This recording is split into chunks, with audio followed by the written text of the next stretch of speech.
देखो जिम जो था पहले भी था, आज भी है, कल भी रहेगा। वेट ट्रेनिंग, स्ट्रेंथ ट्रेनिंग थी, है और रहेगी। कोई बोलता रहेगी है वो जिम कभी बंद होने वाले हैं तो वो वो तो झूठ चेंज नहीं बोलता होगा। है। वो टिकट साइज अगर आप बोलो तो टिकट साइज लगभग जहाँ जिम में 1500-2000 रुपये महीने का मिलता है, वहाँ मिनिमम वहाँ की बिलिंग जो है वो 10,000 रुपये की होती है। थोड़ा-सा इस समय आपको पता है एक्यूआई लेवल क्या चल रहा है। दिल्ली, लखनऊ, हमारे नॉर्थ का तो बहुत ही बुरा हाल है। तो पिलाटे का जो स्टूडियो है वो बिल्कुल जब तक वो अलग है और वो एक्सक्लूसिव है, तब तक तो वो बेस्ट करेगा। 1 मीटर का डिस्टेंस बढ़ना, सिल्वर मेडल आना इंडिया के लिए पहली बार, तो एग्ज़ैक्टली, बहुत बड़ी चीज़ थी। और वही बहुत है कि बड़ी मैं चीज़। हमेशा बोलता हूँ कि यार hello and welcome to CFA का पॉडकास्ट। आज इस साल के ख़त्म होते होते हमें लगा क्यों ना फिटनेस पे आखिरी एक पॉडकास्ट किया जाए हमारे पहले स्टूडेंट और हमारे लखनऊ एकेडमी के डायरेक्टर राज सिंह के साथ। Raj, welcome to the show. Thank you sir, thank you. आज राज, ये डिस्कशन जो हम करने वाले हैं, ये डिस्कशन हम करेंगे 2025 का। तुमने ट्रेंड देखा कि कैसे इंडस्ट्री जो है बदल रही है। अब हम देख रहे हैं कि 2026 में ऐसी क्या चीजें हैं। देखो जिम जो था पहले भी था, आज भी है, कल भी रहेगा। वेट ट्रेनिंग, स्ट्रेंथ ट्रेनिंग थी, है और रहेगी। कोई रहेगी बोलता है जिम कभी बंद होने वाले हैं तो वो वो तो झूठ चेंज नहीं बोलता होगा। है, वो सच नहीं बोलता। पर इसके अलावा और तुम क्या ट्रेंड्स देख रहे हो जो हमें 2026 में देखने को मिलेंगे? सर रिसेंटली जो अभी ट्रेंड में सबसे ज़्यादा जो हाइप देख रही है, मैंने जो देख रहा हूँ वो है पिलाटे का। पिलाटे मैंने जब 2008-9 में हम्म। किया था, तो ज़्यादातर कोर पिलाटे मैट पे होते थे, फ्लोर पे होते थे। बट अब उसके एडवांस वर्जन देखने को मिल रहे हैं, रिहैब के लिए लोग यूज़ कर रहे हम्म। हैं, रिफॉर्मर्स आ गए हैं। और लोगों को वो एक ऐसी एक्सरसाइज है जिसमें उनकी होल बॉडी पूरी वर्क करती वर्क है, कर रही है। चैलेंजिंग होती है। और ज़्यादातर लोग इस समय पिलाटे की तरफ अट्रैक्ट हो रहे हैं। देखो पिलाटेस जो है जोसेफ पिलाटेस ने बनाया था। जी। और उस टाइम पे मैट की बात थी, मैट से अब रिफॉर्मर्स आ गए, कैडिलैक आ गया, उसके बाद अब व्हील बैरो आ गया। मतलब इतनी सारी चीज़ें हैं पिलाटेस में जो आ चुकी हैं कि हमें लगता है कि एक अलग दुनिया उसमें क्रिएट हो रही है। और जो प्रीमियम एक्सपीरियंस आपको पिलाटेस में मिल रहा है, तो मुझे तो लगता है 80% आज जो पिलाटेस का क्लाइंट है वो लड़कियां हैं। एग्जैक्टली। टिकट साइज अगर आप बोलो तो टिकट साइज लगभग जहाँ जिम में 1500-2000 रुपये महीने का मिलता है, वहाँ मिनिमम वहाँ की बिलिंग जो है वो 10,000 रुपये की होती है। पीटी जो है लगभग 25,000-35,000। मतलब पर्सनल ट्रेनिंग। एक ऐसी चीज़ है फिटनेस के अंदर भी, कहता है ना, नीश क्रिएट कर दी एक और थोड़ा बड़ा, एक ऐसा एरिया जिसमें सिर्फ वो लोग जा रहे हैं जो और पैसा पे कर सकते हैं। एक्चुअली में सर इसको एक्सक्लूसिव किया गया है, हाँ। प्रीमियम किया गया है। हाँ। और आजकल ट्रेंड में भी यही है कि लोग हमेशा डिफरेंट चीज़ की तरफ अट्रैक्ट हाँ। होते हैं। और पिलाटे ओब्वियसली बहुत अच्छी ट्रेनिंग है, पूरी ओवरऑल बॉडी को ट्रेन कर रहा हम्म। है, तो लोग ज़्यादातर इस तरफ मूव कर रहे हैं कि थोड़ा सा प्रीमियम हो, थोड़ा लग्जरी हो। लग्जरी हो, और मुझे लगता है सुंदर स्टूडियोज हैं और चार एग्जैक्टली। लोग एक्सरसाइज कर रहे हैं। कोई लेना देना नहीं है, कोई उस टाइम पे आएगा नहीं। अच्छा, लड़कियों को ना ये बहुत होता है प्राइवेसी का कि यार ये ना हाँ। हो कि मैं जाऊं और मैं कोई एक्सरसाइज कर रही हूँ तो कोई लड़का निकल रहा है तो वो घूर रहा है, कोई ट्रेनर निकल रहा है तो वो ना घूरे, कोई हाउसकीपिंग वाला। अब आप कितने लोगों को जिम में रोक पाओगे भाई? एक टाइम में जिम में अगर 40 से 50 लोग हैं हम्म। तो आप कैसे इतने सारे लोगों को रोकोगे? और इसमें सबसे अच्छी बात यही है कि वन टू वन अटेंशन मिल जाता हाँ। है। ट्रेनर के पास भी बहुत सारे वेरिएशंस हैं जो अपने क्लाइंट को वो इंट्रोड्यूस कर पाता हाँ। है। अब जिम में क्या होता है कि 150 क्लाइंट आ रहा है, अब उसमें 5 ट्रेनर कैसे मैनेज कैसे करें। मैनेज कर और लेंगे? फिर पर्सनल ट्रेनिंग में भी अब ट्रेडिशनल ट्रेनिंग्स में उसमें बहुत हम्म। ज़्यादा वेरिएशंस अब देखने को मिलते नहीं हैं। और हम्म। जो लोग काफ़ी टाइम से एक्सपीरियंस है, जैसे हम लोग 15-15 16-16 साल से एक्सरसाइज कर हम्म। रहे हैं। ऑलमोस्ट मुझे तो 20 साल हो गए एक्सरसाइज करते हाँ। हुए, तो कुछ है नहीं नया करने के लिए। हाँ। तो हम भी एक तरीके से बोर्डम को रीच कर जाते हैं, फिर हम भी देखते हैं यार कुछ तो नया हो, कुछ तो चैलेंजिंग हो, कुछ कुछ डिफरेंट हो।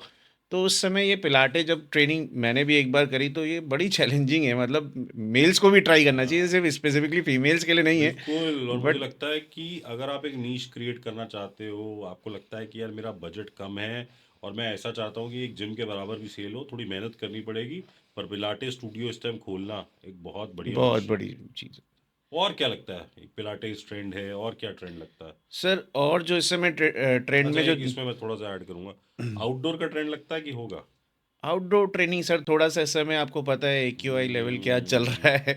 दिल्ली, लखनऊ, हमारे नॉर्थ का तो बहुत ही बुरा हाल है। तो हाँ। मुझे नहीं लग रहा इस समय लोग आउटडोर ट्रेनिंग प्रेफर कर रहे हैं, क्योंकि सबको हम्म, भाई एक्सरसाइज करने आए हैं, वैसे ही ऑक्सीजन का लेवल कम हाँ होता है, एक्सरसाइज करते समय और हाँ, डिमांड बढ़ जाती है। तो वो बाहर आउटडोर ट्रेनिंग थोड़ी सी डिफिकल्ट आउटडोर है इस समय। मुश्किल लग रही है ना इस मुझे समय कुछ। ज़्यादातर इंडोर ट्रेनिंग की तरफ ही लोग भाग रहे हैं। हाँ, मुझे भी ऐसा लग रहा है कि आउटडोर ट्रेनिंग अब लोग अवॉइड करते हैं, साइकिलिंग रनिंग। उनको लगता है कि वो इंडोर सिर्फ कर लो। एथलीट टाइप के या जो हाँ, बहुत ज़्यादा है, पर वो भी नहीं करनी चाहिए ना यार। जब पीएम जो 2.5 PM10 मतलब आपके बाल का इतना 1/60वां हिस्सा जो है हम्म कितना छोटा है, और जो आपके लंग्स में जाके जमा हो रहा है, धूल मिट्टी के कण है जो आपके लंग्स में जाके जमा हो रहे हैं, तो आपको आप बीमार कितने ही भी कर रहे फिल्टर हैं। लगा लो हाँ, वो मतलब चीज़, आप नाक पे मुंह पे कितना फिल्टर लगा रहे हो, हाँ दौड़ सही रहे हो तो है, आपको उतारना ही पड़ेगा। अब लोग ये डिमांड है। समझते नहीं है ना कि भाई जो आप पोल्यूशन में दौड़ रहे हो ये आपको लॉन्ग टर्म में इम्पैक्ट करेगा। एग्जैक्टली तो इस समय आउटडोर ट्रेनिंग तो बहुत डिफिकल्ट है हम्म मेरे हिसाब से। नॉर्थ में तो बहुत डिफिकल्ट है मुझे।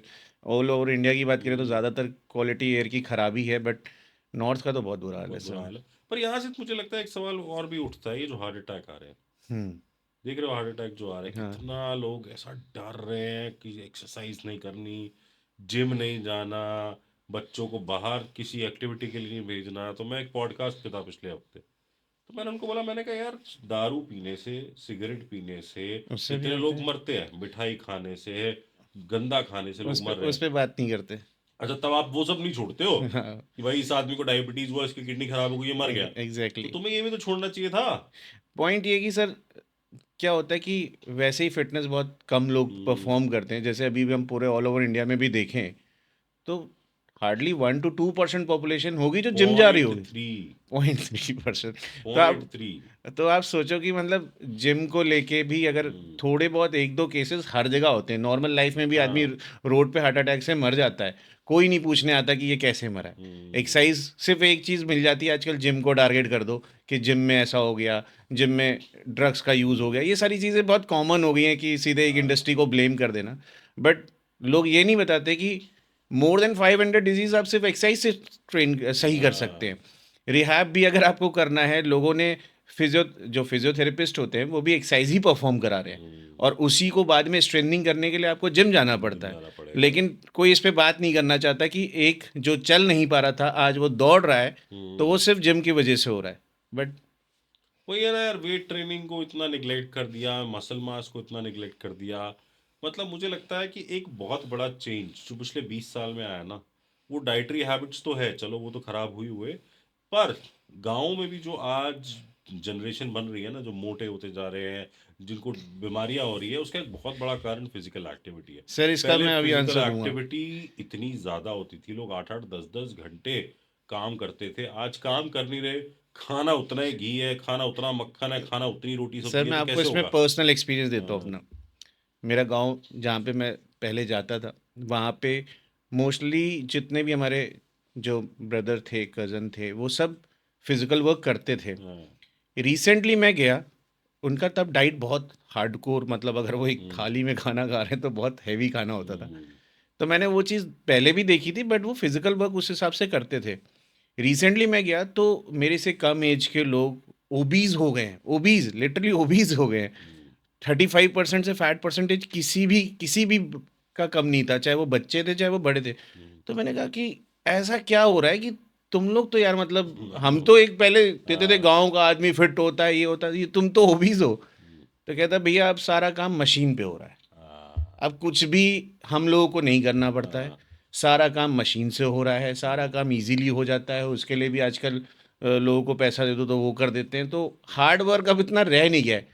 लेकिन उसकी जो मैंने एपेटाइट देखी थी वो ऐसे ही सेम है, थी। वो सेम है, बल्कि ज़्यादा ही है। ज्यादा ही हो गई होगी। ज़्यादा ही है, कार्ब्स एक्चुअली में ज़्यादा खाते हैं हमारे यहाँ तो। कार्ब्स एंड फैट ही है, अब प्रोटीन तो जीरो ही होता है तो लगभग। ऑटोमेटिकली हम्म, वहाँ पे आगे जाके डायबिटीज़ भी उनको हो रहा है, बट उनको लगता है कि सिर्फ चीनी खाने से ही होता चीनी होगा। खाने से हो रहा लेकिन है। उनको ये समझ नहीं आ रहा कि कार्ब्स तो पर अब ये कार्ब्स है। पॉपुलेशन जब निकल के आएगी, तो जो बोलते थे भाई गांव का बच्चा ज्यादा स्ट्रांग है और शहर वाला नहीं है, मुझे लगता है शहर में बच्चा कम से कम उसका माँ बाप उसे किसी जिम में डाल देता है, कम से कम किसी एक्टिविटी को डाल देता है। एक्चुअली में गांव में तो वो बिल्कुल ही नहीं हो रहा, गांव में तो अवेयरनेस ही नहीं है, उसको लगता है भाई दूध घी नहीं खाएगा तो तो बीमार पड़ जाएगा। एक्चुअली में ये थोड़ा सा इधर हो गया है कि लोगों को पहले लगता था ऐसा, बट अब रिसेंटली अब ये चीज़ है कि अब तो खैर सर गांव में भी थोड़ी सी अवेयरनेस आ रही है, जो कि हमारे पास स्टूडेंट्स आते हैं, कोर्स करते हैं, जाते हैं। हम्म। बट फिर भी पर अभी मुझे बहुत लगता है राज, वो पीछे है। नौकरी के लिए ज्यादा नहीं है, हाँ, ज़्यादातर तो वो नौकरी के लिए ज्यादा है, पर I don't think it is more towards educating their parents or their नहीं brothers, सर, sisters?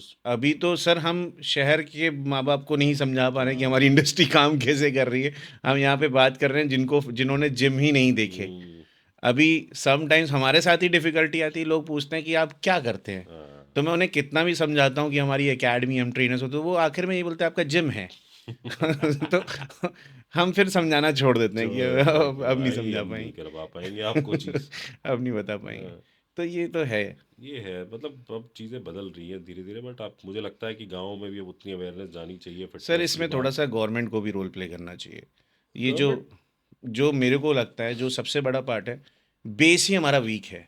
आप फर्स्ट क्लास से लेके 12th क्लास तक चले जाइए, कहीं न्यूट्रिशन के बारे में कुछ नहीं बताया जा रहा है। ना बताया जा रहा ना खिलाया जा रहा है। मैंने सुना था मध्य प्रदेश में या किसी राज्य में उन्होंने अंडे बेचारों ने रिकमेंड करे, उस पर बवाल हो गया, तुम हमारा धर्म भ्रष्ट कर दोगे, तुम ये कर दोगे।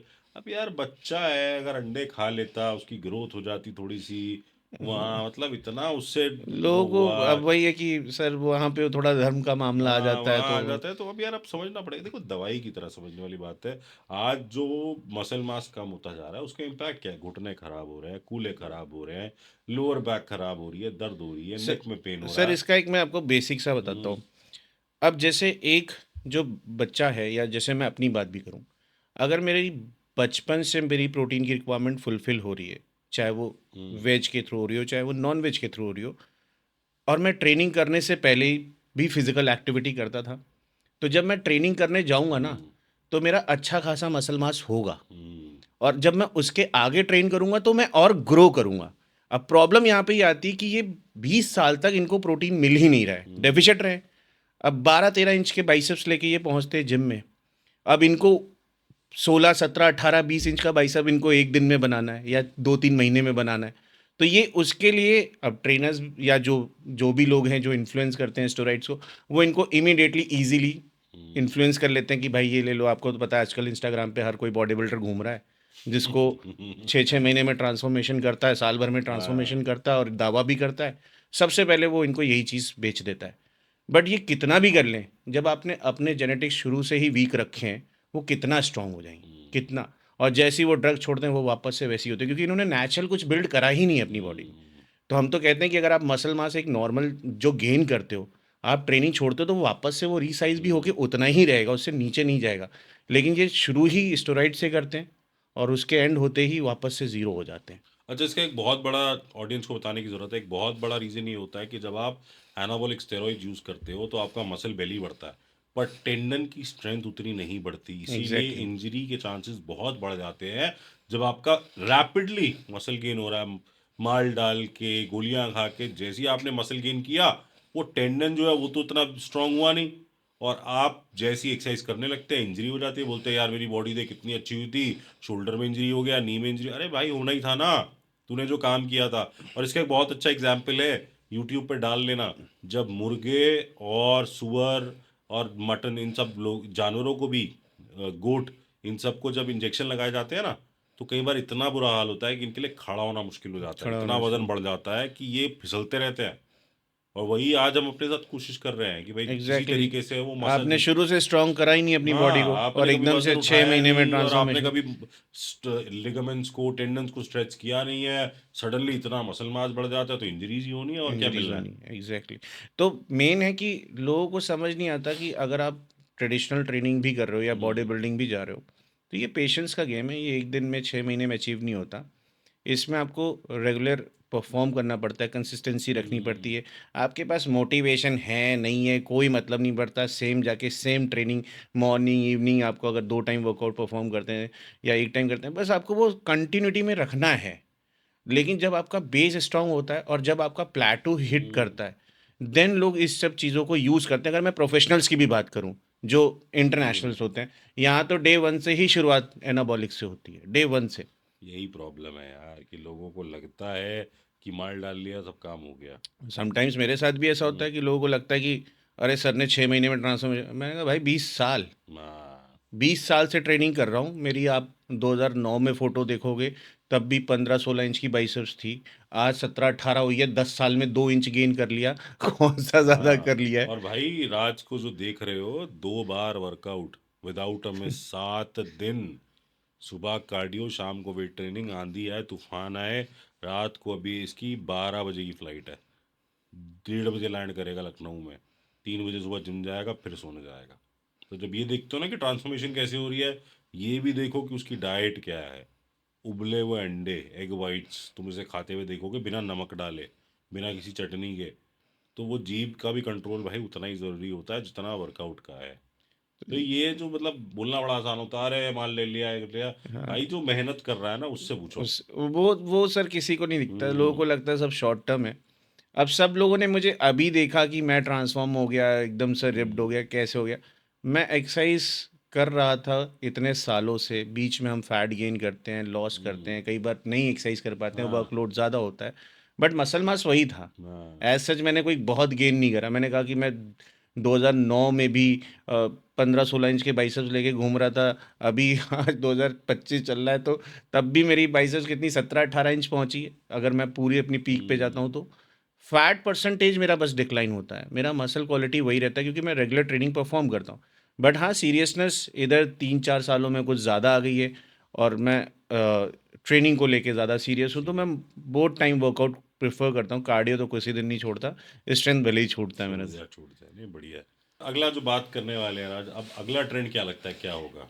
अगला ट्रेंड सर जो मुझे अभी दिख रहा है, वो हायरॉक्स पे थोड़ा सा भी लोग जा रहे हैं, हम्म। और क्योंकि इनको ब्रांड्स भी सपोर्ट कर रहे हैं। जैसे मैंने अभी रिसेंटली एक पूमा के स्टोर में गया था, वहाँ हायरॉक्स की टी शर्ट बिक क्या रही हैं। बात है। तो भाई आइरॉक्स वाइरॉक्स मुझे लगता है वही जो क्रॉसफिट आया था, एग्जैक्टली सर, लोग उसी का एडवांस टी शर्ट वर्जन है उतार उतार के लड़के भाग रहे हैं, लड़के एक्चुअली जो सर। हैं हाँ वो रोइंग कर रहे हैं, clean press clean sir, jerk. वो क्रॉसफिट ही है, बस उसको थोड़ा सा चेंज करा गया है, जनरल पब्लिक के लिए लेके मुझे आए। जहाँ तक लगता है ना क्रॉसफिट पे क्योंकि इतने सारे लॉ सूट्स लग गए, इतना प्रेशर हुआ, अब धीरे धीरे क्रॉसफिट वर्ल्ड से वाइंड अप हो गया, क्योंकि मेरे हाँ, को अब इंडिया में भी कम क्रॉसफिट बॉक्सेस दिखते हैं, वर्ल्ड में भी काफ़ी कम हो गए हैं।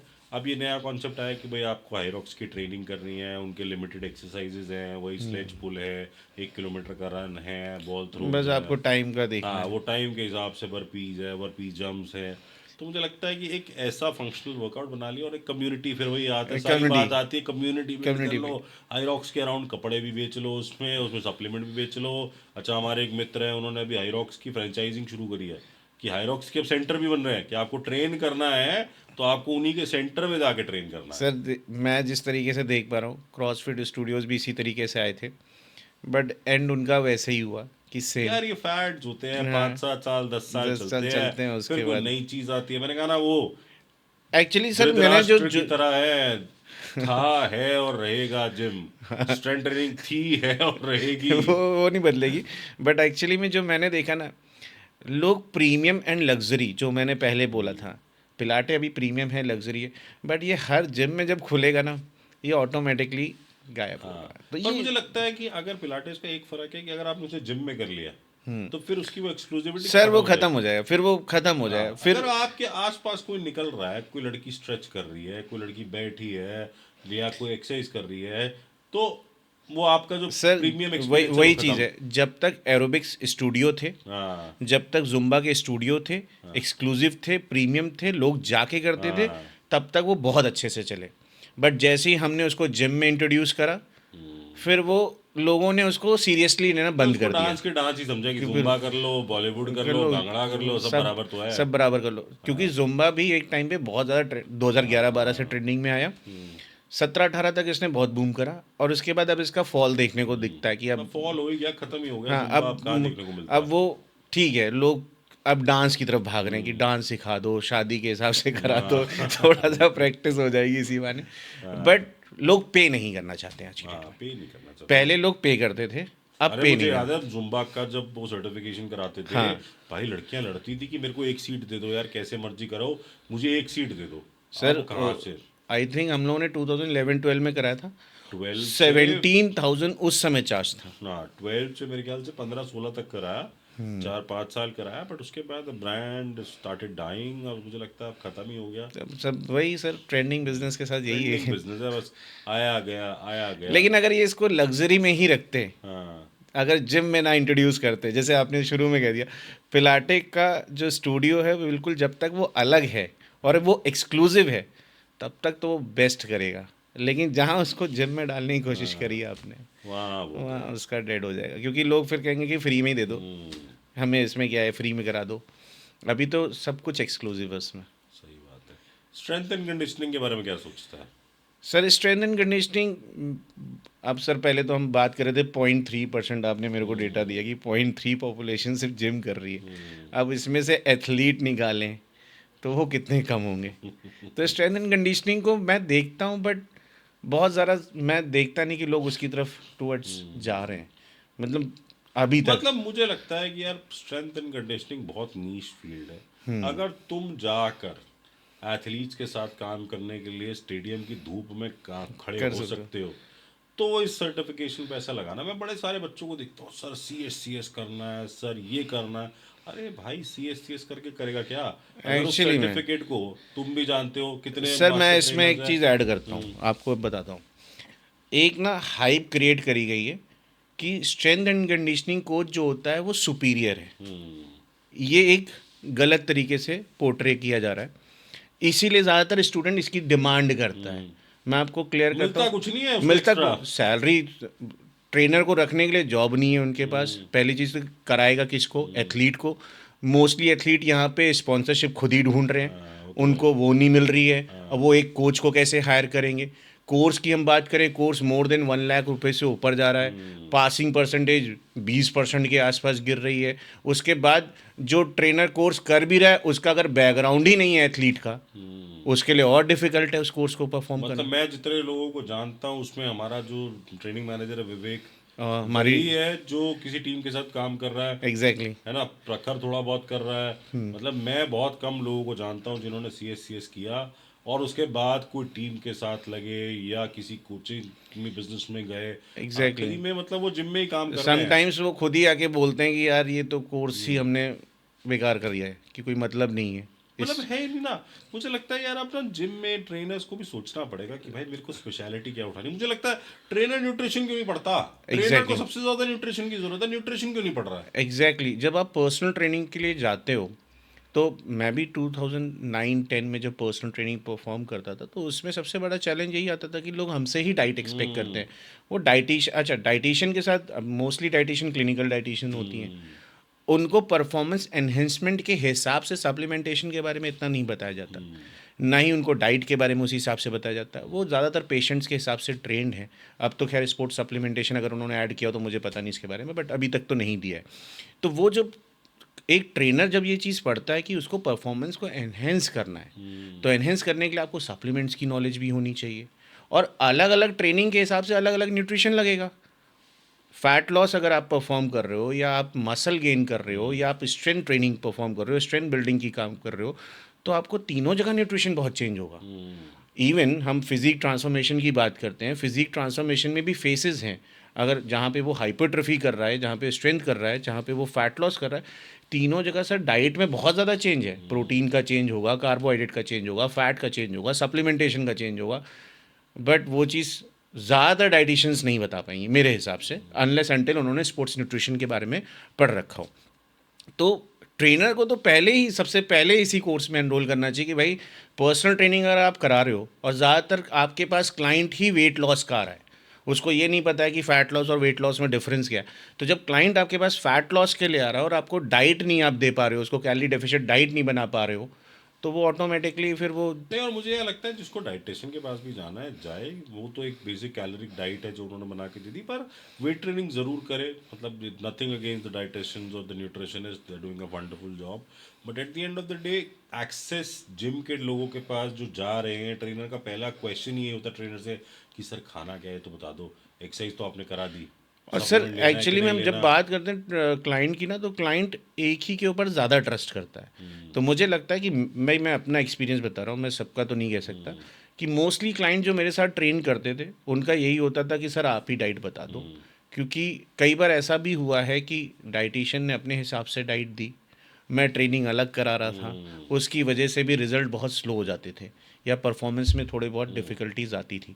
देन मैंने खुद ही न्यूट्रिशन का कोर्स करा, देन मैंने उसको इम्प्लीमेंट करा, तो वो जो ट्रांसफॉर्मेशन हमारे 6-8 महीने में आते थे वो 3 to 4 मुझे मंथ्स में लगता है आने वो लगे। कोऑर्डिनेशन नहीं हो पाता ना, डाइटिशियन एक एग्जैक्टली। अलग चीज बोल रही है, ट्रेनर एक अलग चीज बोल रहा है, तो दोनों मिलकर साथ में एक दूसरे के साथ काम नहीं। एटलीस्ट ये समझ पाते हैं कि हम क्या दे रहे हैं और हम क्या करा रहे हैं। अच्छा, एक उसमें बहुत बड़ा ना लैग ये भी होता है कि सप्लीमेंट्स के बारे में, प्रोटीन हो, BCAA हो, क्रिएटिन हो, और जो फिश ऑयल्स है, ये सारी चीज़ों के बारे में ना मुझे लगता है अभी भी एजुकेशन बहुत ज़्यादा है नहीं है फॉर्मल। नहीं। तो एग्जैक्टली। अब आपने बोला क्रिएटिन ऐड करना है, वो बोले कि नहीं इससे किडनी खराब होगा। एग्जैक्टली। बहुत कम डाइटिशियंस हैं जो क्योंकि सर अभी इसकी भी जो एडवोकेसी करेंगी। जो ट्रेडिशनल कोर्सेज हैं, जो ज़्यादातर अभी भी मैंने बुक्स देखी हैं, उसमें बहुत ज़्यादा इसके बारे में डिस्कस किया गया नहीं है। और ज़्यादातर डाइटिशियंस क्लिनिकल हैं, तो अगर हाँ, वो, वो क्लिनिकल में बहुत अच्छा काम कर रही है हाँ, डायबिटीज के वो पेशेंट के साथ, ऑब्वियसली हाइपरटेंशन, सर, ये तो कैंसर। बिल्कुल वैसा ही हो ना कि अगर आप कार के मैकेनिक हो तो आप बाइक थोड़ी बना लोगे। बाइक का अलग लगेगा, कार का अलग लगेगा, तो उनका प्रोफाइल ही है क्लिनिकल के हिसाब से, तो वो उसमें तो बेस्ट करेंगे ही। बट अगर वो हमारे इसमें आएंगे जहाँ पे परफॉर्मेंस, जिसकी ऑलरेडी फिटनेस अच्छी है सर, वो चाहता है कि मैं और ज़्यादा परफॉर्म करूँ। आपको पता है मिली सेकेंड में लोग जीत रहे हैं और हार रहे हैं यहाँ पे। इस मिली सेकेंड के लिए वो कितने सप्लीमेंट डालेगा कि वो मिली सेकेंड का डिफरेंस क्रिएट कर पाए। अब आप, वो 4 साल मेहनत करेगा। हाँ, आपने खुद दीपा मलिक को ट्रेन करा है, जिन्होंने पैरा ओलंपिक्स में मेडल लेके आए। आपने भी उनकी जब डाइट करी थी तो उनकी परफॉर्मेंस में चेंजेस आए थे। बिल्कुल आया था यार, दीपा मैम के साथ भी ये देखने वाली बात थी कि भाई ट्रेनिंग भी कर रही थी, डाइट पहले भी ले रही थी, बट वो जो चेंजेस हमने करे, 1 मीटर का डिस्टेंस बढ़ना, सिल्वर मेडल आना इंडिया के लिए पहली बार, तो एग्जैक्टली। बहुत बड़ी चीज़ थी। और वही बहुत है कि बड़ी मैं चीज़ है। हमेशा बोलता हूँ कि यार आपको जब परफॉर्मेंस के लिए काम करना है, सप्लीमेंट्स के लिए काम करना है, तो उसके लिए आपको थोड़ा सा तो फिर पढ़ना पड़ेगा। उसके लिए फिर आपको बिना स्पोर्ट्स परफॉर्मेंस सप्लीमेंट्स के बारे में जाने, या बिना उस न्यूट्रिशन के बारे में जो हमारे बेसिकली ट्रेनिंग में यूज़ होते हैं, आप नहीं परफॉर्म कर पाओगे। आप क्लाइंट के साथ भी उतना जस्टिफाई नहीं कर पाओगे। क्लाइंट, कई बार तो लोग, आजकल तो आपको पता है ट्रेंड में, जैसे अभी हम बात कर रहे हैं, तो लोग आजकल चैट जीपीटी का ज़्यादा यूज़ कर रहे हैं, जेमिनी का यूज़ कर रहे हैं। वो भी सही तरीके से डेटा नहीं दे पाएगा जब तक आप उसमें इनपुट सही नहीं डाल पाओगे। हाँ, प्रॉब्लम तो ये है कि ज़्यादातर वो डेटा भी सही नहीं डाल पाते हैं, और वो एक जनरल डाइट दे सकता है, उसमें इम्प्रोवाइजेशन करने की ज़रूरत पड़ती है, कई बार आपको मॉनिटरिंग की ज़रूरत पड़ती है, आपको हर वीक असेसमेंट की ज़रूरत पड़ती है, तब जाके आप एक अच्छी डाइट बना पाते हो। और प्रैक्टिकल सबसे यार इम्पोर्टेंट है। अगर डाइट से ही हो पाता तो और सारे ट्रांसफॉर्म कर जाते हैं। कस्टमाइजेशन की जरूरत नहीं होती, तो ये तो यार एआई तो मैं कह रहा हूँ हर चीज में चल ही रहा है ना। एग्जैक्टली। न्यूट्रिशन में हो, वर्कआउट प्लान्स एक्सरसाइज को में ले हो, लो, वर्कआउट प्लान्स में हो, सब सब बना कुछ हो, रहे हैं सब न्यूट्रिशन। कुछ हो। मैं एक एग्जांपल देता हूँ, हमारा एक स्टूडेंट है, वो एक कंपनी में काम करता है जो फिटबिट का डेटा एनालाइज करती है। एग्जैक्टली। फिटबिट ने एआई से वर्कआउट प्लान बना लिए, वो उसे चेक करने वाला एक आदमी ही है हाँ सर, कि सही वही। बनाया गलत बनाया, ये तू चेक कर। तो सर ये तो गाड़ियों में भी है ना, एडास डालने के हाँ, बाद भी वो कहेगा कि स्टेयरिंग हाँ, आप पकड़ के स्टेयरिंग रखो। आपको पकड़ के रखना है, स्टेयरिंग छोड़ दिया तो गई गाड़ी। गाड़ी गई। वो इतना अभी हाँ, इतना फास्ट नहीं हो सकता, आगे आने वाले 50 सालों में, 100 सालों में हो। तो ह्यूमन ब्रेन से ज़्यादा तो तेज काम नहीं कर पाएगा। लेकिन यहाँ पे आपको क्लाइंट की हर बार कंडीशंस को भी समझना पड़ेगा। आपको समझना पड़ेगा कि, देखिए मैं एक सिंपल सा बात बताता हूँ। आज जो मेरा मोटिवेशन लेवल है और जो मेरा कल था, दोनों में डिफरेंस है। अगर मेरे चैट जीपीटी ने मेरे लिए वर्कआउट प्लान डिज़ाइन करके दे दिया, तो वो वर्कआउट प्लान दे सकता है, वो मोटिवेशन नहीं दे सकता आपको। मोटिवेशन पीछे खड़ा रह के ट्रेनर ही देगा। वो मेरे हिसाब से देखेगा कि अगर आज मैं लो फील कर रहा हूँ, हाँ, तो मैं किस टाइप की एक्टिविटी दूं कि इसको आखिर में इसको अच्छा फील हो। तो हम क्लाइंट का भी तो एनालिसिस कर रहे हैं कि आप फील कैसा कर रहे हैं। मैं वर्कआउट मिस नहीं करना चाहता, मैं बिल्कुल मिस नहीं करना चाहता, बट मैं बिल्कुल भी मोटिवेट नहीं फील कर रहा हूँ, तो मैं क्या कर सकता हूँ। तो वो तो एक पूरे वीक का प्लान दे देगा। अब आपको बोलेगा कि भाई करा दो जो है, आज लेग्स है। वो कहेगा मेरा वैसे ही करने का मन नहीं कर और तू लेग्स और दे दे रहा। मुझे वो लेग्स कि मेरा मन ही ना करे चलने का। मैं ख़त्म ही हो जाऊँ। तो यहाँ पे जो ट्रेनर है वो देखता है कि यार अगर इनका मन नहीं है, तो उसमें हम कुछ फन एक्टिविटीज़ ऐड कर देते हैं, कुछ स्पोर्ट्स एक्टिविटीज़ ऐड कर देते हैं। एंड ऑफ द डे वो 300 to 400 कैलोरीज बर्न करके जा रहा है और उसको एन्जॉय भी कर रहा है। सबसे बड़ी बात ये होती है, यहीं पे ट्रेनर का मेन रोल आता है कि ट्रेनर जो कर सकता है वो काम तो कोई भी नहीं कोई कर नहीं कर सकता। सकता। तो तुम्हारी नौकरी सेफ है भाई, तुम्हारी नौकरी कहीं नहीं जा रही है। ट्रेनर अच्छे से बनो और काम करते रहो। नौकरी से मुझे याद आया, कितने कॉल्स आते हैं कि सर नौकरी है, ट्रेनर भेज दो अच्छे। सर कॉल्स अभी तो बहुत ज़्यादा है, क्योंकि जिम जिस स्पीड से खुल रहे हैं, अभी तो मैं खाली अगर यूपी की बात भी कर दूं या लखनऊ की बात कर दूं, इतने जिम्स आ रहे हैं, चाहे वो इंटरनेशनल ब्रांड्स हो, नेशनल लेवल के ब्रांड्स हो, लोकल ब्रांड्स हो, सब खोल रहे हैं। रिक्वायरमेंट इतनी ज़्यादा है, लेकिन हम उतनी प्लेसमेंट नहीं करा सकते। आप बिलीव करिए कि अगर पूरे महीने में मेरे पास वैकेंसी होगी 100, ट्रेनर 10 हैं देने के लिए। इस समय ट्रेनर्स की प्रॉब्लम यही चल रही कि समटाइम्स ड्यूरिंग कोर्स तक लोग कहते हैं अरे आप भेज दो, क्योंकि हमें तो फ्लोर पे बंदा चाहिए। अब हमारे पास भी चैलेंज आता है कि हम नहीं भेज सकते जब तक कोर्स कंप्लीट नहीं हो जाता कि भाई, तो समटाइम्स वो अनक्वालिफाइड प्रोफेशनल्स को रख लेते हैं, या फिर समटाइम्स किसी को भी रख लेते हैं, मजबूरी उनकी भी पड़ जाती है। लेकिन आपको समझना पड़ेगा कि भाई हम तो रिस्पॉन्सिबल हैं, अगर हमने लिया है तो हमें उनको पूरा कोर्स कंप्लीट करा के उनको भेजना पड़ेगा, नहीं तो कल को वो परफॉर्म नहीं करेगा तो उसके लिए भी हम। हाँ, मतलब अभी समझना पड़ेगा कि ट्रेनर्स कम हैं, जिम बढ़ते जा रहे हैं। अब मुझे पता है गोल्ड है, एनी टाइम है, कल्ट हो गया, क्रंच आ गया, जेट्स आ गया, इतने सारे जिम्स है जो सर आते जा रहे हैं। अपॉर्चुनिटी सर बहुत है, फील्ड में अपॉर्चुनिटी बहुत है। और बट बैठे बैठे सैलरी नहीं मिलेगी। बैठे सर देखो, अब यहाँ पे एक प्रॉब्लम है कि लोग सोचते हैं कि जॉब है, पर्सनल ट्रेनिंग एक बिजनेस प्रोग्राम है। अब आप बताओ, जॉब में आप भी जॉब पे लोगों को रखते हो, मैं भी रखता हूँ। जॉब में हम देते हैं incentive, salary plus incentive. Incentive तो आपकी टोटल सेल पे आपको मिल जाता है, बट शेयर किस में मिलता है? शेयर तो बिजनेस में मिलता है। बिजनेस में मिलता है, प्रॉफिट्स में मिलता है। ये अब एक लेवल शेयर के अगर ऊपर कमा होता रहे हो है तो 30% मिल रहा है, 40% मिल रहा है, 60% मिल रहा है, 50%, 30 to 60% के बीच में रेशो मिलता है पर्सनल ट्रेनर को अपने पर्सनल ट्रेनिंग पे। समटाइम्स लोग आके डिस्कस है, सर 40% हम रखते हैं, 60% जिम रख लेता है, तो ये तो जिम पैसे भी तो लगा रहा है, 3 करोड़ रुपए का जिम भी तो बना रहा है। एग्जैक्टली वो ये पॉइंट भूल जाते हैं कि आपको क्लाइंट दिया जिम ने है, हाँ, आपको बिजनेस वो दे रहा है, ला के दे रहा है, आपके लिए वर्क कर रहा है, मार्केटिंग कर रहा है, सेल्स टीम बैठा के रखी हुई इसने, आपको एक फ्लोर सेटअप करके दे रहा है, एसी पानी सबका वही भर रहा है, बस आपको उसको पुश करना है और आपको एडिशनल इनकम मिल रही है। तो अगर आप, सर मैं एक डेटा देता हूँ आपको सिंपल सा, कि एक पर्सनल ट्रेनर कितना कमा सकता है। जनरली मैं एनी टाइम का डेटा लेता हूँ कि आपकी मिनिमम पीटी 10,000 से स्टार्ट होती है, मैक्स टू मैक्स 25,000 तक जाती है। मैं कहता हूँ आपको 350 रुपये या 400 रुपये पर सेशन पे आ रहा है, पर सेशन पे। अगर आप पूरे महीने के 100 सेशन भी अचीव करते हो, पूरे महीने के, 100 सेशन का मतलब हुआ 3 सेशन में दिन के। अब अगर 25 दिन काम करते हो तो मतलब मैं पाँच कहता हूँ चार या 20 पाँच 20 सेशन दिन काम करता है ये 20 दिन लड़का। भी करते हो, 5 सेशन हो गए। 5 सेशन एक दिन में, 5 घंटे में। 5 घंटे, 40,000 रुपये कम से कम मिलता है। कौन सी जॉब में मिल रहा है आपको 5 घंटे में। 5 घंटे में?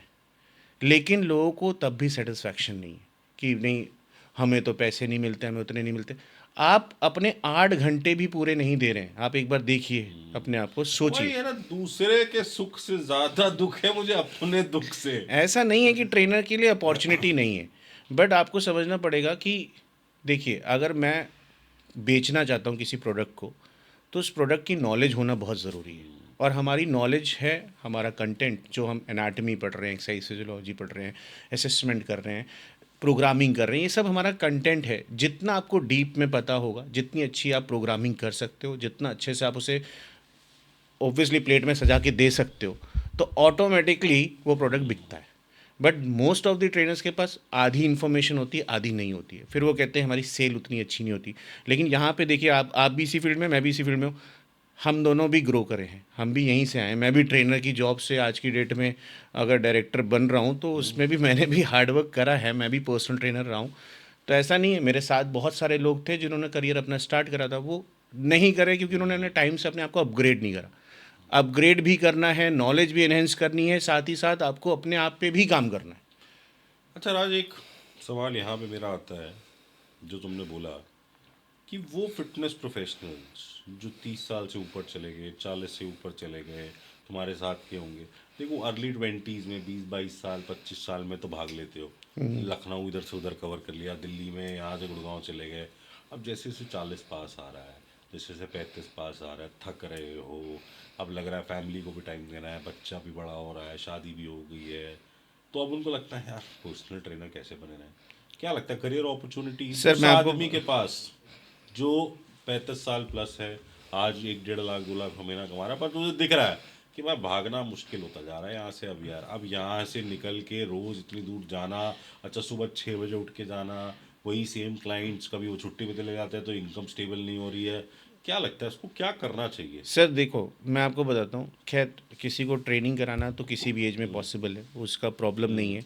बल्कि ये तो अच्छा ही है कि आप जितना ज़्यादा एक्टिव रहो, आज की डेट में यही तो हम पर सिखा रहे वो भी हैं। है। बट अब बात आती है कि ग्रोथ कैसे है। हाँ। सर इसके लिए तो आपके पास स्मार्ट गोल बनाना आपको अपने ऊपर भी बहुत ज़रूरी है, कि आप सबसे पहले आप टीम बिल्डिंग करते हो। जैसे अब आपने कंपनी कैसे बिल्ड करी है, आप अपने बारे में बताओ। कि आपने एक क्लासिक फिटनेस स्टार्ट करी जिसमें आप ही पहले टीचर थे, आप ही सेल्समैन थे, आप ही मार्केटिंग देखते, सब कुछ आप थे।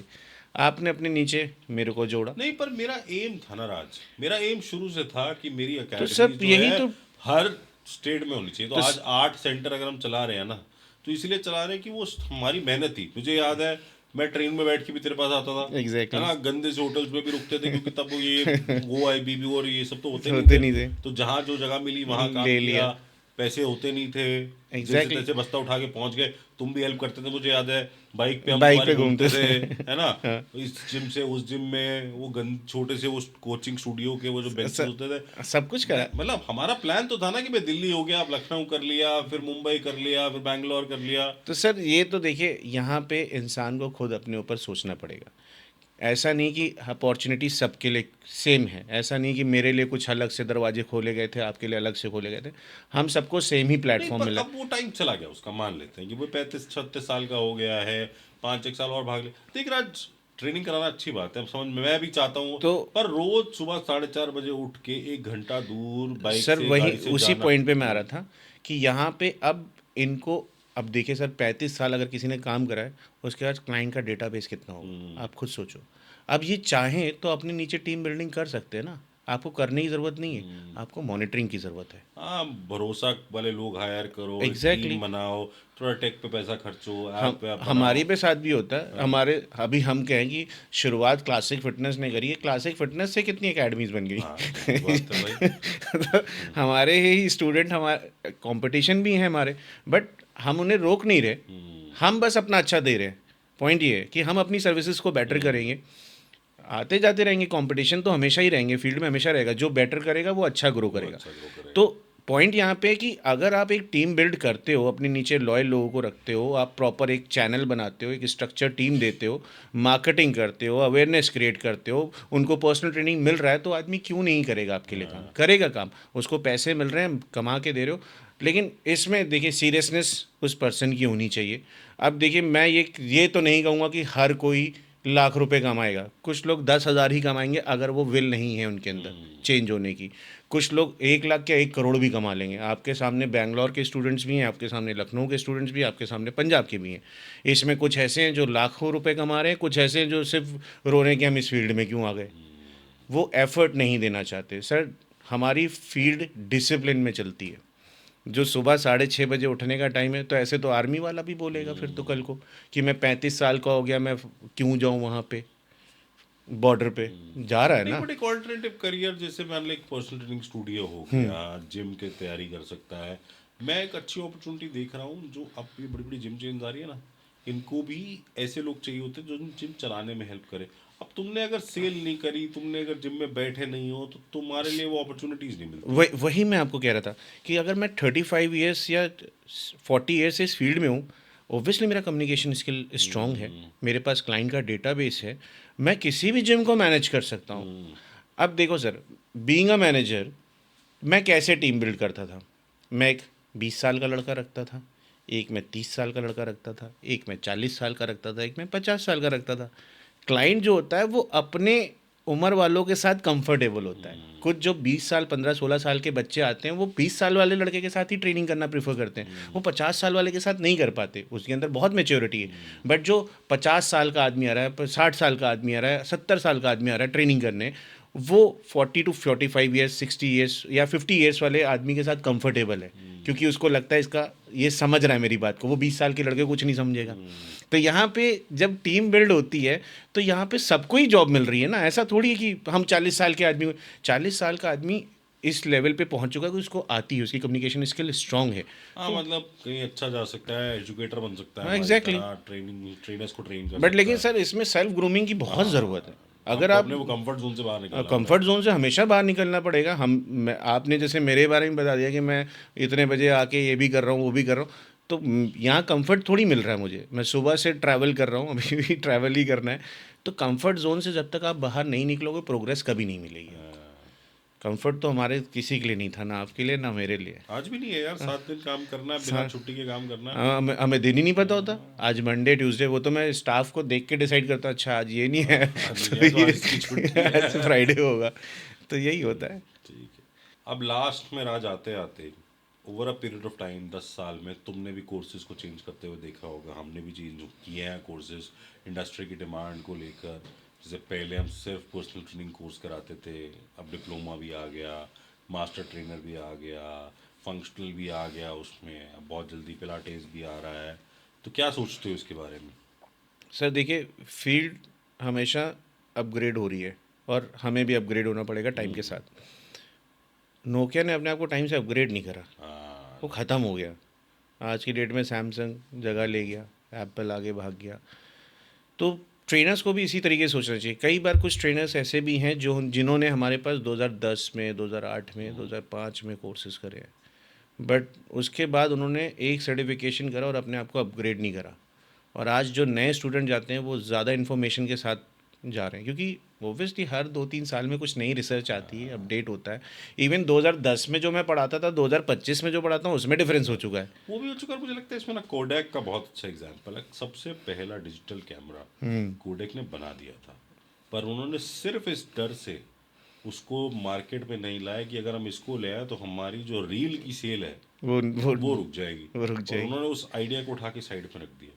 उसके बाद सोनी वो आइडिया लाया, आज डिजिटल कैमराज आए, उसके बाद फोन कैमराज आए, कोडैक एज अ कंपनी खत्म होगी ना। ख़त्म हो गई। और क्यों? सोनी वो आज एक की छोटी डेट। सी चीज अगर वही ये कर लेते, जैसे तूने कहा कि आपने उस टाइम जो पढ़ा था और आज जो पढ़ा है उसमें जमीन आसमान का फर्क है। डिफरेंस हो अपने गया। आप को अपग्रेड नहीं कर रहे हो, इंडस्ट्री के ट्रेंड्स को नहीं देख रहे हो, चीजों को देख के अपने आप को बदल नहीं रहे हो, तो एक दिन ऐसा आएगा कि तुम्हारा कोडैक मोमेंट होगा, अरे मैं उस टाइम पे पता है इस मंत्री को ट्रेन करता था, सर मैं इसको ट्रेन करता था। मैं जो देख पा रहा हूँ, सबसे पहले जब हम लोगों ने ट्रेनिंग करी थी तो हम लोग एनाटमी पे, एक्सरसाइज फिजियोलॉजी पे बहुत ज़्यादा काम करते थे, मसल के बारे में जानना, बोन्स के बारे में। बट क्योंकि अब पर्सनल ट्रेनिंग एक बिजनेस प्रोग्राम है, तो अब साइकोलॉजी सबसे ज़्यादा इंपॉर्टेंट है। हम्म। क्लाइंट को आपको समझना पड़ेगा कि उसकी मेंटल हेल्थ कैसी है, इस समय वो कैसा फील कर रहा है, उसके गोल को कैसे अचीव कराना है, बिहेवियर कैसे चेंज करना है, मार्केटिंग स्ट्रैटेजीज आपको सीखनी पड़ रही है। ये सब अब ये सारे पार्ट अब हमारे कोर्सेज का पार्ट बन गए। हम आज की डेट में हम ये सिखा रहे हैं कि अगर आपको जिम ओपन करना है कल को, ये हम पहले डे पे बता रहे हैं कि अगर आप जिम ओपन करना चाहते हो तो जिम ओपन करने से पहले आपको क्या क्या स्टेप्स लेने हैं, पेपर वर्क कौन कौन से करने हैं, आप पार्टनरशिप कंपनी बना रहे हैं या फिर आप प्रोप्राइटरशिप पे कंपनी पे काम करने वाले हैं, तो आपको किस तरीके के कॉन्ट्रैक्ट्स बनाने हैं, क्या क्या आपके रूल्स एंड रेगुलेशन होने चाहिए, वो सब हम क्या कर रहे हैं। अब पहले ये नहीं पढ़ाते थे, पहले हम एनाटमी पे फोकस करते थे। अब हम ये चीज़ें सिखा रहे हैं कि यही बच्चा कल को अपना जिम भी खोलेगा और यही बच्चा क्लाइंट का बिहेवियर चेंज करेगा, उसकी मेंटल हेल्थ को इम्प्रूव करेगा, तो उसको साइकोलॉजी के बारे में भी नॉलेज होनी चाहिए। हम आज की डेट में उसकी कम्युनिकेशन स्किल्स को इम्प्रूव करना चाह रहे हैं, हम उसके जेस्चर्स को इम्प्रूव कर रहे हैं कि भाई आप बात किस तरीके से करते हो, आपका बिहेवियर कैसा है, वो आप अपनी सेल्फ ग्रूमिंग आप कितना करते फ्लोर हो। पे आप कैसा प्रेजेंट करते हो अपने आप एग्जैक्टली को। अब सबसे वही चीज़ है सर। मैंने पहले ही आपको बोला कि लग्जरी, तो ट्रेनर को भी लग्जरी दिखना पड़ेगा ना, अगर आप प्रोडक्ट बेच रहे हो तो। अगर आप अपने आप को वेल ग्रूम नहीं रखते हो, लोग आपसे कनेक्ट ही नहीं करेंगे। आप भी खुद ही सोचो कि आप भी एक साफ सुथरे ट्रेनर को देखते हो, आप उसकी तरफ अट्रैक्ट होते हो। एक आदमी एक टी शर्ट पहन के घूम रहा है, 10 दिन से वही टी शर्ट पहन रहा है, वो चेंज भी नहीं कर रहा है, स्मेल आ रही है, ना डीओ लगा रहा है, ना ग्रूमिंग कर रहा है, सुबह 5 बजे आके खड़ा हो जाता है, तो आपको समझ आ जाता है। अच्छा, दूसरी चीज क्या है ना, आप पागल नहीं बना सकते। अब अगर तूने बोला एग्जैक्टली अजवाइन के पानी से वजन कम होता है तो चैट जीपीटी से पूछ लेगा भाई ये सच ये बोल रहा है कि सच नहीं। बोल रहा कि नहीं। एग्जैक्टली अब वही तो बात है कि आज की डेट में आपकी कंटेंट नॉलेज भी आपको ज़रूरी है, एज वेल आपका सारा मतलब ओवरऑल ग्रूमिंग आपकी बहुत इंपॉर्टेंट रोल प्ले करती है। तो आपको सब पे काम करना पड़ता है। और आज की डेट में हम लोग अपने कोर्सेज में यही तो सब सिखा रहे हैं कि फंक्शन आपके पास मल्टीपल लेवल पे कोर्सेज आप सीखते हो। हमारे एक डीपीटीएन में आप क्या क्या नहीं सीखते, आपको ओलंपिक लिफ्टिंग सिखा रहे हैं, वो प्लायोमेट्रिक एक्सरसाइज सिखा रहे हैं, आपको वो कैटल बेल ट्रेनिंग सिखा रहे हैं, सस्पेंशन ट्रेनिंग सिखा रहे हैं, सीपीटी आप पूरा पढ़ते ही हो, बट सबसे इम्पोर्टेंट है कि प्रोडक्ट को सेल कैसे करना है। मार्केटिंग स्ट्रैटेजीज आपको सीखना बहुत ज़रूरी है। एंड ऑफ द डे ये सारा क्या है, प्रोडक्ट ही तो है, क्लाइंट को ही तो बताओगे। तो किस क्लाइंट को किस टूल्स की सबसे ज़्यादा ज़रूरत है, ये कैसे पता करोगे जब तक आप उसके बारे में बात नहीं करते हो, असेसमेंट नहीं करते हो, क्लाइंट का बिहेवियर नहीं समझते हो, उसकी लाइक और डिसलाइक्स को नहीं समझते हो। तो जब ये सारी चीज़ें हम सीखते हैं, समझते हैं, तभी तो हम उसको वो दे सकते हैं कि इसके लिए क्या बेहतर है। तो ये सारा पार्ट आज की डेट में चेंज हो चुका है, जो 20 साल 15 साल पहले तो नहीं होता था, ये सब नहीं पढ़ते थे हम। और अब मुझे लगता है ज़रूरत भी है ना यार, न्यूट्रिशन की भी ज़रूरत है, सप्लीमेंट्स की भी ज़रूरत एग्जैक्टली है, ट्रेनिंग की भी ज़रूरत है, बिहेवियर चेंज की भी ज़रूरत है, आपको इंजरीज के बारे में पढ़ने की ज़रूरत तो है, ये मतलब तो सिर्फ फैक्ट है ना कि अगर आज की डेट में आज का ट्रेनर और अगर मैं 2008 के ट्रेनर राज को और 2025 के राज को कंपेयर करूं तो बहुत डिफरेंस है। बहुत 17 साल में यार दुनिया बदल बहुत गई है। डिफरेंस है। मैं अपने आप को ही कंपेयर कर सकता हूँ कि मेरे पास तब जो नॉलेज थी वो इतनी भी नहीं थी कि मैं किसी को ट्रांसफॉर्म कर पाऊँ। बस हाँ, ये पता था कि कैसे कराते हैं ट्रेनिंग, खुद की ट्रेनिंग कर रहे थे, वो सब अपनी जगह है। बट आज की जो मेरी हैंडलिंग है वो और उस समय की जो हैंडलिंग है वो बहुत डिफरेंस है। बहुत डिफरेंस है। चलो, coming towards the end, thank you so much everyone for watching, wishing you all a happy new year. आपका नया साल मंगलमय हो, बहुत कुछ अचीव करें अपनी ज़िंदगी में और इसी तरह आगे बढ़ते रहें। Thank you sir.